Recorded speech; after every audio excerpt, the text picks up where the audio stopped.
Shalom bien-aimés, j'espère que vous allez bien. En ces temps de l'année où nous commémorons la Pâque, Pessah, et la fête des pains sans levain, j'ai le goût de vous partager une capsule d'abri.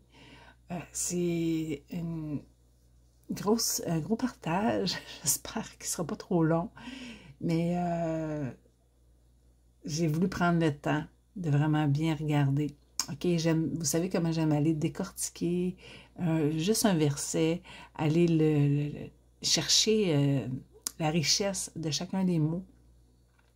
Parce qu'en français, tristement, les traductions nous ont fait perdre l'essence des mots. Donc, on va aller voir 1 Corinthiens 5, 7, 8.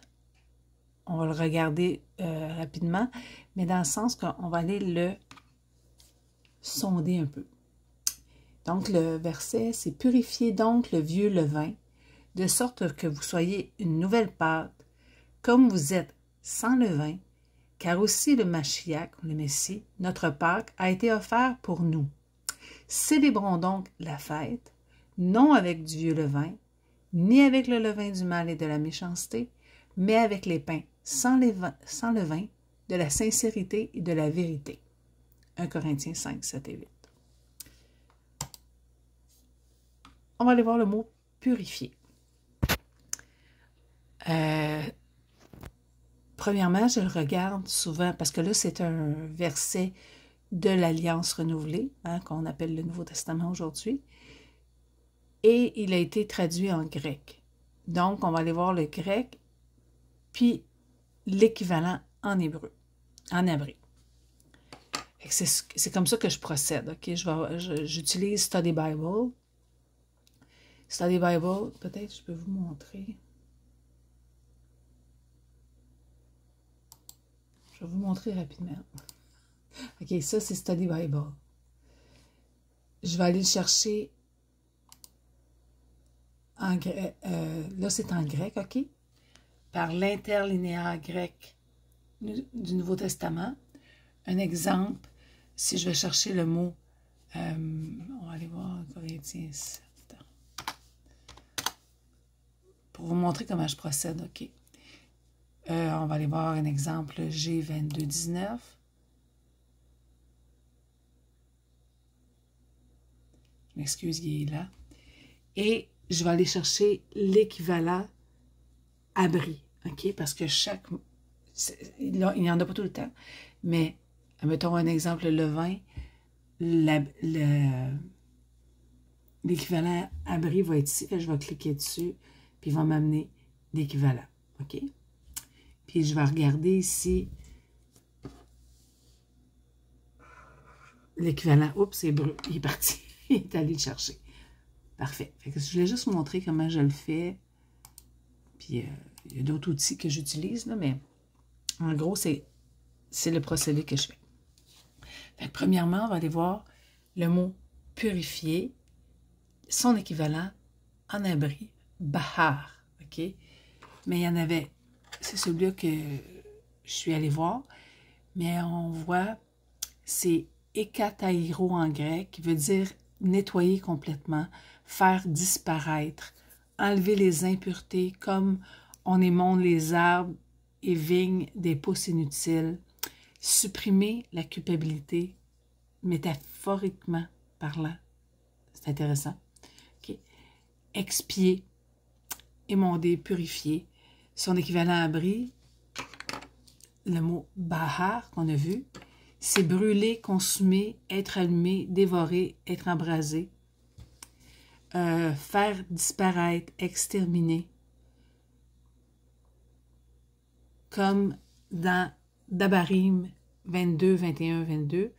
On fera sortir la jeune femme à l'entrée de la maison de son père, okay, quand elle va avoir péché. Elle sera lapidée par les gens de la ville, une femme adultère, et mourra parce qu'elle a commis une infamie en Israël en se prostituant dans la maison de son père. Tu ôteras ainsi le mal du milieu de toi. OK, c'est la racine du mot purifier. Tu ôteras. Un autre verset, si l'on trouve un homme couché avec une femme mariée, ils mourront tous deux. Ça, c'est dans la première alliance. Hein? Merci Yahushua pour la grâce. Avec la femme et la femme aussi, tu ôteras ainsi le mal du milieu de Yasharal, d'Israël. Encore une fois, et l'homme, pour avoir déshonoré la femme de son prochain, tu ôteras ainsi le mal du milieu de toi. C'était juste pour vous montrer que l'essence de ce mot, c'est ôter. Si on va voir la racine, abri, selon la grammaire, j'aime aller voir la grammaire parce que la grammaire, elle va t'amener au-delà des croyances, ok? Vraiment ce que l'abri dépeint dans sa grammaire. Toute idée de dévastation par le feu, de dévoration, de conflagration, de combustion, d'ardeur consumante, tout ce qui détruit et ravage, tout ce qui rend des airs arides en parlant de la terre, blablabla. Parlant des hommes, c'est la racine régie par le signe de l'activité intérieure. Ok? Qu'est-ce qui se passe à l'intérieur? Le haïn, c'est aussi l'oreille. C'est le signe de ce qui est courbe, faux, pervers et mauvais. Et un verset qui me parlait quand je pensais à ça, c'est Yahukanan, Jean 1, 29. Le lendemain, Yahukanan vit Yahusha venir vers lui et dit, « Vois l'agneau d'Alahim qui enlève, ôte le péché du monde. » Quand on voit le mot purifier, okay, on voit qu'il y a un beit, c'est la maison, c'est la deuxième lettre de l'Aleph beit, c'est le corps, c'est le temple. Le haïn, c'est un œil, une oreille, ça représente la source, okay, ton œil. Et le rash, ça représente la tête de l'homme, c'est sa conscience, ses pensées, sa direction, okay, vers où il va. Fait que, si on pense à Yahusha, il dit, si ton œil, haïn, est pour toi une occasion de chute, arrache-le. Okay? C'est encore le même principe. Ôte. Il dit aussi dans Mattityahu 18:9, « Et si ton œil te fait tomber dans le péché, arrache-le et jette-le loin de toi, car il vaut mieux que tu rentres dans la vie n'ayant qu'un œil que d'avoir deux yeux et d'être jeté dans la géhenne. » Tu comprends? Il ne veut pas qu'on s'arrache les yeux, là. Mais la source qui pourrait nous faire tomber. Dans Malachie 3, 1 à 3, « Voici, j'envoie mon messager, et il préparera le chemin devant moi. Alors, soudain, le maître que vous cherchez vient à son nakal, son temple, le messager de l'Alliance en qui vous prenez plaisir. Voyez, il vient, a dit Yahuwah des armées, et qui est capable de supporter le jour de sa venue, et qui peut tenir debout quand il paraîtra, car il est comme le feu d'un raffineur et comme le savon d'un blanchisseur, et il siégera comme raffineur et purificateur d'argent, et il purifiera les fils de Louis et les raffinera comme de l'or et de l'argent.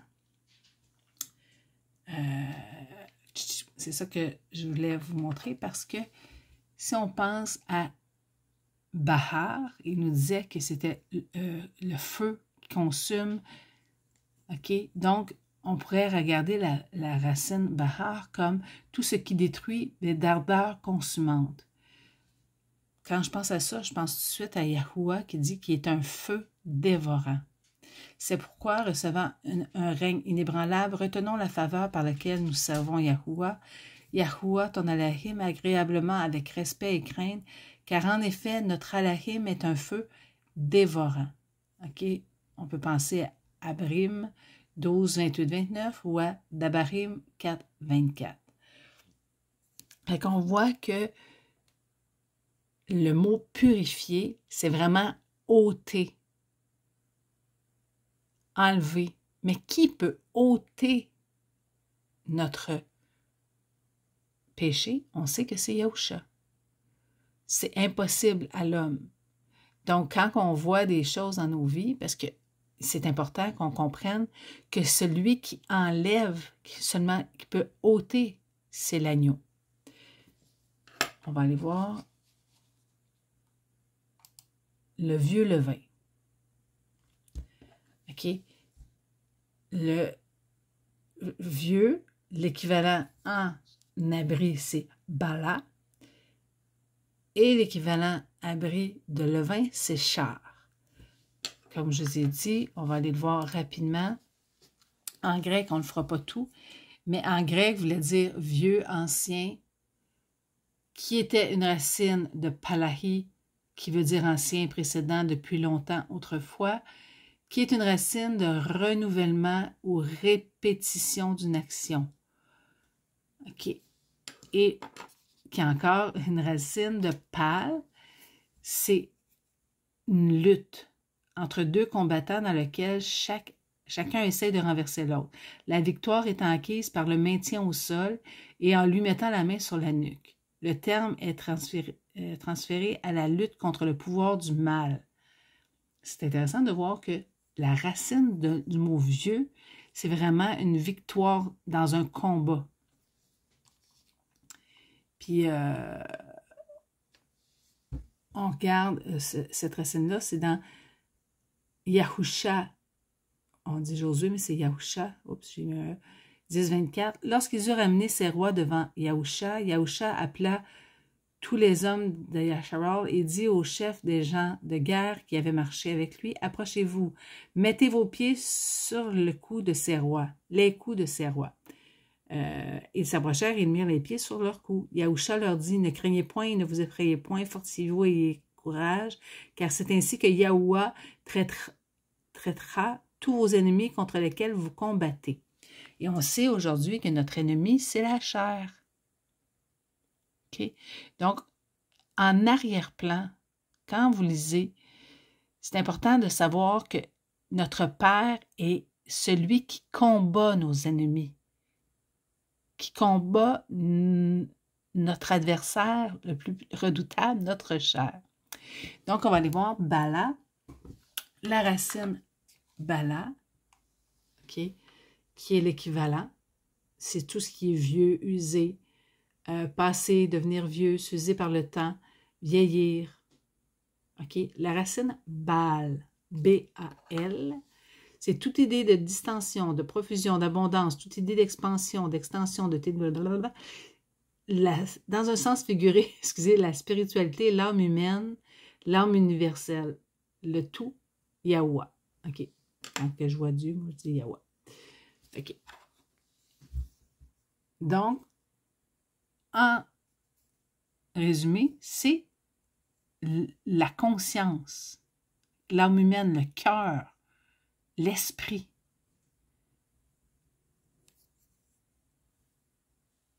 Et si on regarde le levain, on va aller voir ensemble.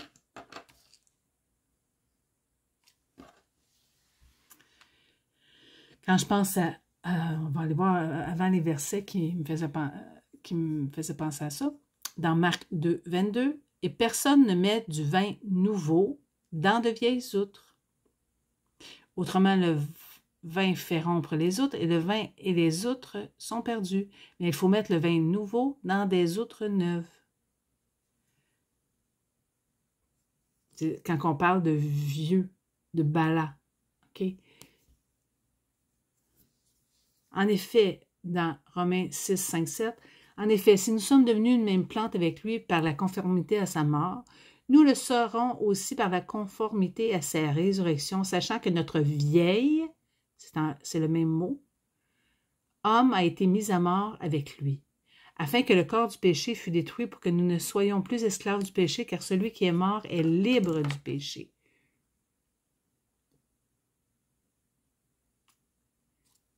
Dans Éphésiens 4, 24, « Mais vous n'avez pas appris ainsi le Messie, si du moins vous l'avez entendu et avez été instruit par lui, comme la vérité est en Yahusha, que vous avez repoussé en ce qui concerne votre ancien mode de vie, le vieil homme, c'est encore le même mot, était corrompu selon les désirs de la tromperie et pour être renouvelé dans le cœur de ton esprit. » Je disais que le bala, c'est la conscience. Et que vous revêtiez l'homme renouvelé qui a été créé selon Halahim, dans la justice et la mise à part de la vérité. Dans Colossiens 3, 5, 9, « Faites donc mourir les membres qui sont sur la terre. L'impudicité, autrefois, lorsque vous viviez dans le péché, vous irez les lire plus tranquillement, ok? Là, je vous les lis rapidement. Mais maintenant, renoncez à toutes ces choses, à la colère, à l'animosité, à la méchanceté, à la calomnie, Ne mentez pas les uns aux autres, vous étant dépouillés du vieil homme et de ses œuvres. » On parle encore du mot « vieux ». OK. On va aller voir le levain maintenant. En grec. Zoom. Levain, métaphoriquement, de la corruption morale et mentale enracinée, en fonction de sa tendance à infecter les autres. Si on regarde le contexte dans lequel c'est écrit, c'était les personnes charnelles qui, tristement, corrompaient la pâte. Tu comprends? Fait que c'est important de voir le contexte dans lequel ce verset-là aussi était écrit. Il vient de zéo, ok, qui veut dire ce qui est bien ou mal. Le levain en abri, c'est shahar, ok. Là, je ne l'ai pas tout lu parce que ça serait trop long. Puis je vais essayer de faire ma capsule pas trop longue, mais ça va être difficile, ok. J'ai beaucoup de matériel. La racine char, dans un sens restreint, la chair. Et dans le contexte de la première alliance, dans Chamout 12-15, pendant 7 jours, vous mangerez des pains sans levain. OK, c'est char. 7603. On pourra aller en voir un autre. Des pains sans levain, Lévitique, Deutéronome, Dabarim. OK, vous pourrez arrêter la vidéo et les regarder, ceux que j'ai mis. On ne verra point chez toi de levain dans toute l'étendue de ton pays pendant 7 jours, et aucune partie des victimes que tu sacrifieras le soir. Donc, le levain, qu'est-ce que ça représente? On l'a vu, la racine char veut dire la chair, la nature pécheresse. Donc, le vieux levain, c'est notre conscience charnelle, ou dans le fond, notre cœur. Tu sais, quand il dit le cœur est corrompu, tu sais, c'est vraiment notre vieille nature. Le vieux levain représente notre vieille nature, notre chair, né d'Adam, le premier Adam, OK? La semence est corrompue, donc tous les humains viennent avec cette corruption. Maintenant,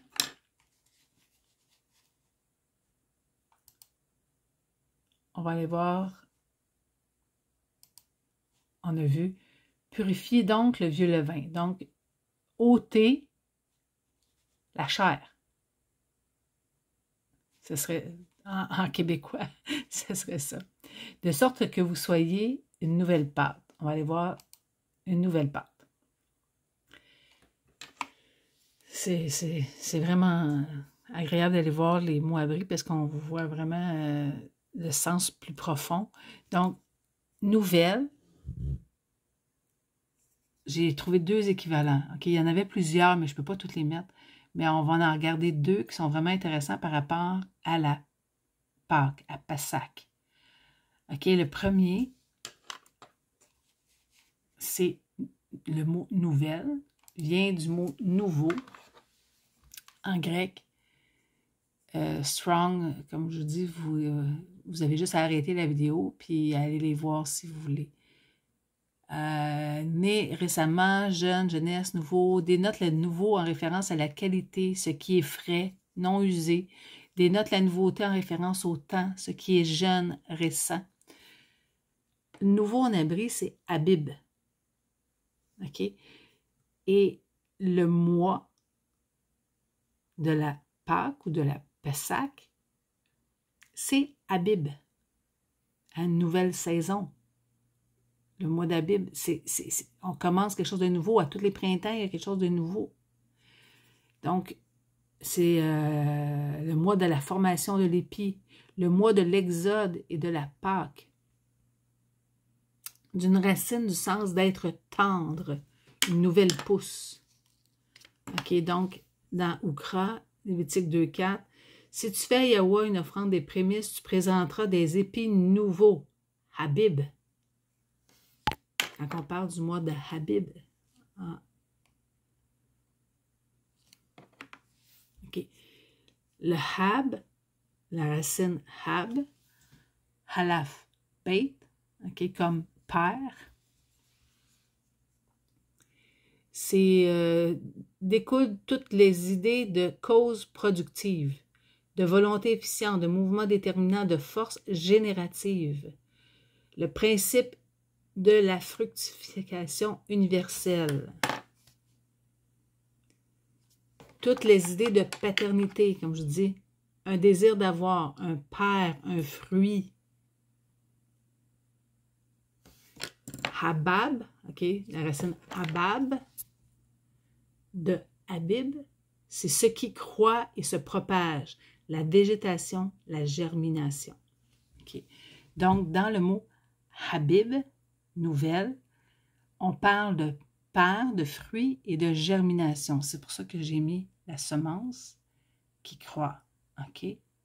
C'est la germination. On parle de ce qui est en germination.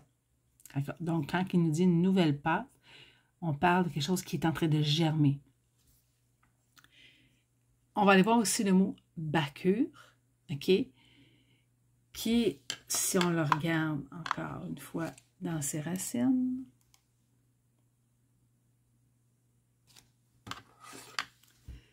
Bakur, on ira, c'est tous les prémices, les premiers fruits de la récolte, pendant la fête de Pâques, de Pâques. On parle de la fête des prémices, des premiers fruits. Okay? Parce que la fête de Pâques, 50 jours plus tard, dans cette semaine, Shabuot, on parle des premiers fruits. Ce qu'on appelle la Pentecôte, le pain fait avec la farine des premiers épis, le jour des prémices. OK? Bakar, c'est les nouveaux fruits enfantés pour la première fois.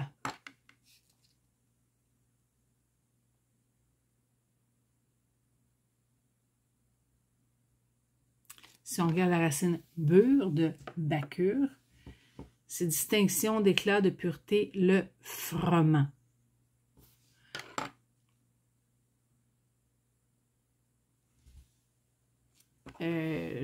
J'avais écrit Shamout Exode 23, 15 à 16. Écoute, ça a été une longue étude, fait qu'il faut que je me souvienne pourquoi je l'avais mis. Gardez la fête des pains sans levain, OK, Matzah. Pendant 7 jours, vous mangerez du pain sans levain, comme je vous l'ai commandé, au moment fixé du mois d'Abib, qu'on a vu tantôt. Car en ce mois, vous êtes sortis de Matzraïm, et ne vous présentez pas devant moi les mains vides, et la fête de la moisson, les prémices, Bakur, de vos travaux que vous avez semés, et la fête de la récolte, et la fin de la... Bon. OK.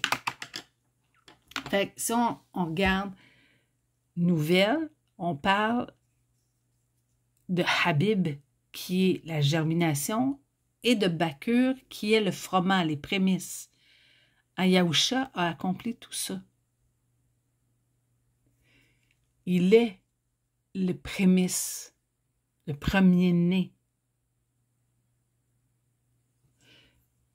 Et quand on parle de nouvelle pâte, on va aller voir le mot pâte, c'est macharat.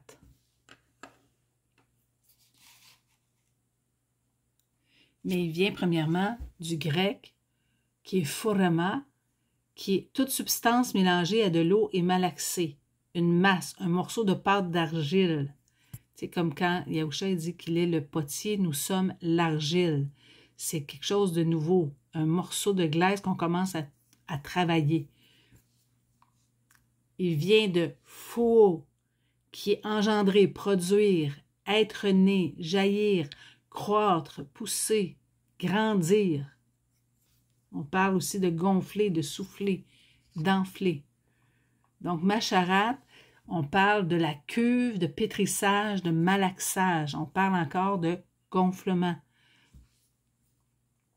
Dans Chamut, Exode 12, 34, le peuple emportera sa pâte avant qu'elle fût levée. Ils l'enveloppèrent les pétrins. Tu sais, c'est pour ça que j'ai mis, tu vois, les mains qui pétrissent la pâte pour en faire un pain. Ou on pourrait mettre les mains qui pétrissent ou qui travaillent l'argile pour en faire un vase. On est une nouvelle pâte. Hein? Père nous pétrit, Père nous travaille, Père nous façonne. Shahar, on l'a vu tantôt, le vin, ok, la nouvelle pâte, c'est ça qui est intéressant. On voit que dans le mot levain, c'est ce qu'on ne voit pas en français, on a le mot char, ok? Mais dans la nouvelle pâte, on a le mot char, ok? Parce que dans une pâte, on a du levain, ok? Mais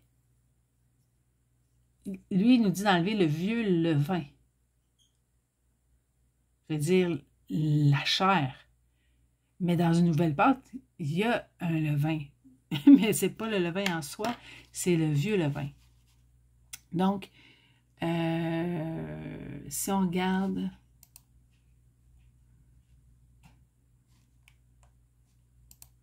Je vais juste aller vérifier si je vais tout partager. Pâte.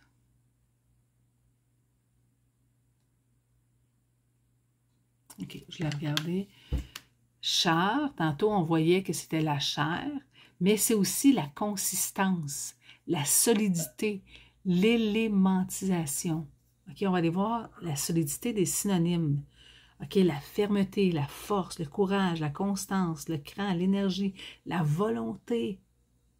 OK, quand on dit que ta volonté soit faite, la stabilité, le caractère, la fixité, la vigueur, le cœur, l'assurance, la ténacité, la consistance, la sûreté, la fidélité, l'endurance, l'équilibre.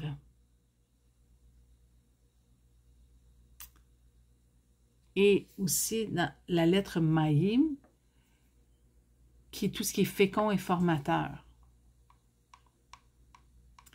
Et la lettre Tau, c'est tout ce qui est de la sympathie, de la réciprocité et des... Oh mon Dieu, j'ai plus de batterie. De perfection et de nécessité. C'est ça. C'est pour ça que je vous ai mis ça comme ça, ma charade. On pourrait parler de tout ce qui est formateur de notre volonté et de notre perfectionnement. OK. Le verset qui me parle par rapport à ça, c'est dans Azakiel 36, 25, 27. « Et je répandrai sur vous une eau pure, et vous serez pur de toutes vos souillures et de toutes vos idoles. Je vous purifierai, je vous donnerai un nouveau cœur, et mettrai en vous un nouveau souffle, et j'ôterai le cœur de pierre de votre chair, et je vous donnerai un cœur humain. Et placerai mon souffle en vous, et je vous ferai marcher dans mes statuts, ou sa volonté, et garder mes décisions justes pour les mettre en pratique. » Okay, donc, quand il nous dit qu'on est une nouvelle pâte, c'est qu'on a un nouveau cœur ou une nouvelle volonté. Ce n'est pas notre volonté, parce que notre volonté nous amène à la mort. Donc, il nous façonne, on est une nouvelle créature. C'est quand il dit, vous êtes une nouvelle création, les choses anciennes sont passées, voici toutes choses sont devenues nouvelles. C'est une nouvelle germination. Hein, on est les prémices de ses enfants. Il est en train de nous façonner. J'ai plus de batterie. Ah là là, je vais essayer de faire ça vite. Donc, je vais peut-être éviter de vous amener dans tout le processus dans lequel j'ai trouvé les mots. Et on va y aller avec le résumé, OK? Pour pas que... De toute façon, il y a déjà 29 minutes. Fait que, on va aller voir, vous êtes sans levain. Okay, il nous dit, de sorte que vous soyez une nouvelle pâte, comme vous êtes sans levain. Je veux vraiment que vous reteniez ça. Vous êtes sans levain. Le mot être, OK, en grec, je vais vous dire, en grec, c'est être, aimer, être, exister. Ahoua, en hébreu, abri, être, exister, qui vient de ahoua, désirer, vouloir. Aya, être, exister, être dans l'existence. La racine ahoua en grec, je veux dire en abri, dans la grammaire, c'est le verbe, la racine verbale par excellence, le verbe unique, être étant. C'est dans le sens universel, la vie de la vie.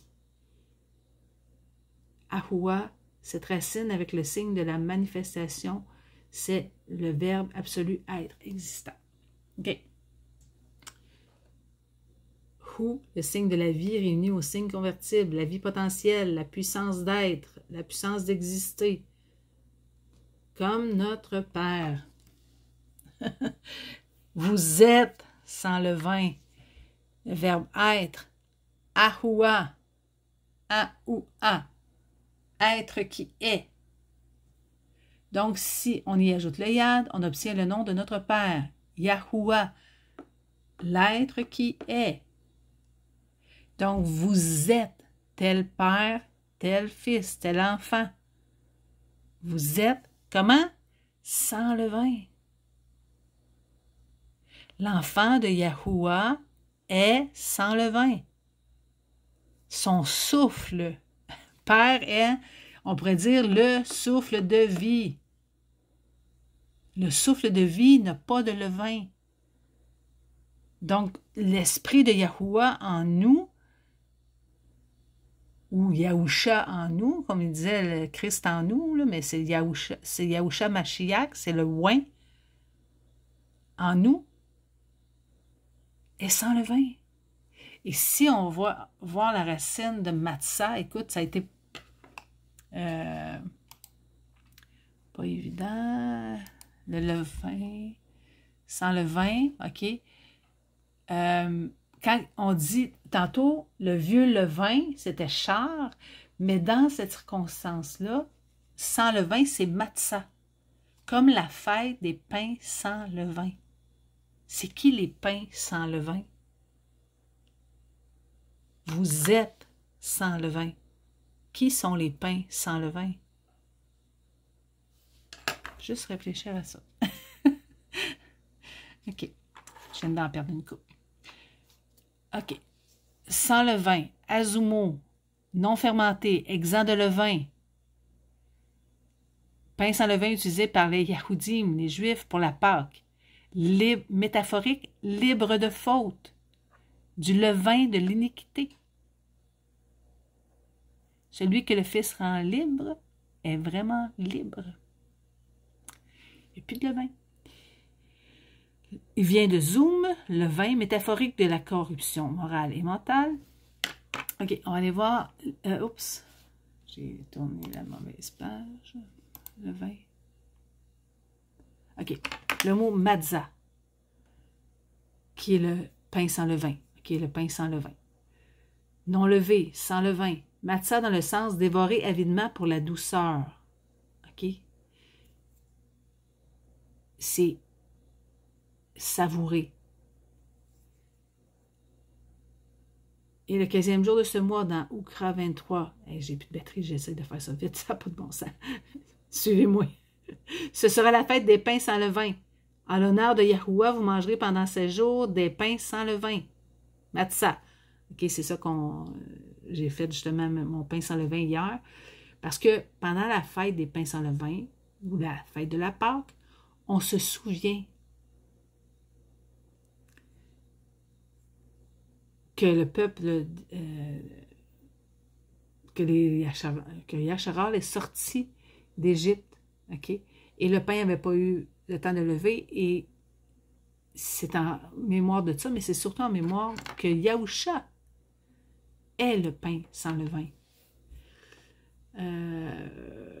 Afin que vous soyez nourris et rassasiés du lait de ses consolations, afin que vous savouriez matzatz avec bonheur la plénitude de sa gloire.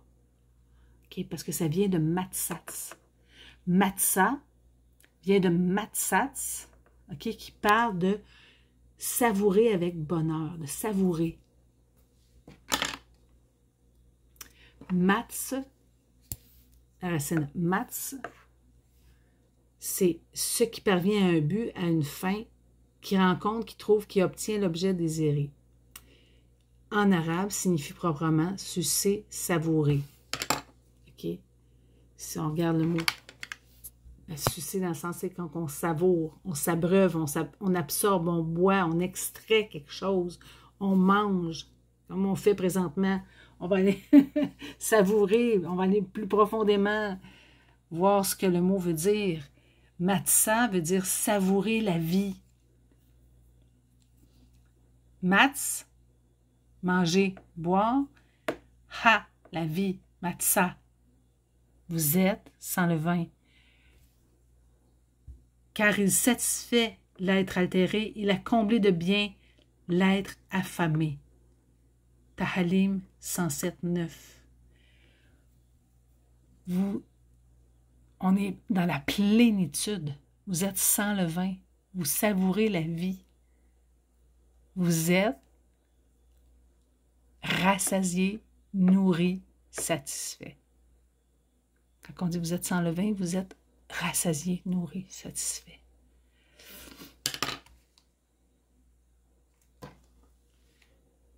Yahusha dit dans Yahukanan 6, 54, « Celui qui mange ma chair et qui boit mon sang a la vie éternelle, et je le ressusciterai au dernier jour. » Il est déjà sans le vin. Il a la vie de Yahuwah en lui. Yahusha a dit, « Je suis le chemin, la vérité et la vie. Nul ne vient au Père que par moi. » Il est le pain sans le vin. Apocalypse 7,16. Ils n'auront plus faim, ils n'auront plus soif, et le soleil ne les frappera point, ni aucune chaleur, car l'agneau qui est au milieu du trône les paîtra et les conduira aux sources de la vie, et Yahweh essuiera toute larme de leurs yeux. Ok, donc je vous retenir qu'en tant qu'enfant de Yahweh, celui qui a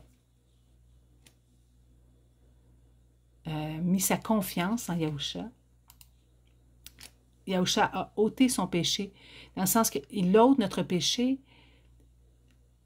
parce que son souffle, le souffle de vie de Père, ne pêche point en nous. OK. On passe au suivant. Mashiach, on va espérer avoir assez de batterie pour finir. OK, parce qu'il dit, car aussi le Messie, Mashiach, notre Pâque a été offert pour nous. L'équivalent hébreu, c'est, on ne fera pas le grec, ok?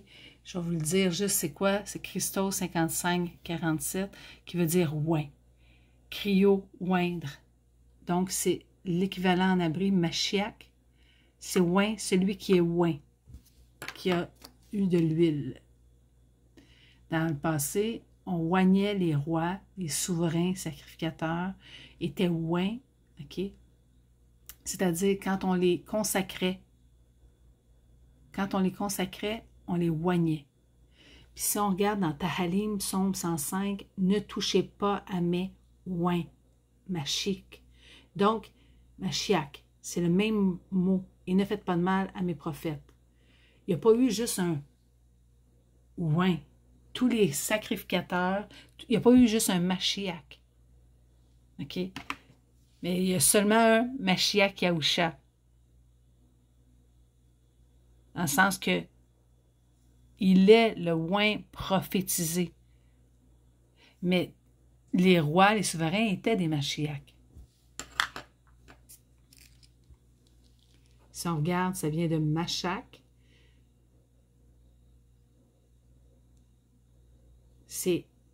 Les onguents étaient fabriqués à partir d'huile appliquée sur les blessures pour la guérison. De l'huile également était enduite sur la tête d'individus à qui l'on attribue la fonction de prophète, de prêtre ou de roi en signe d'autorité. Oh non, j'ai plus de batterie. Attends, je vais aller chercher mon chargeur.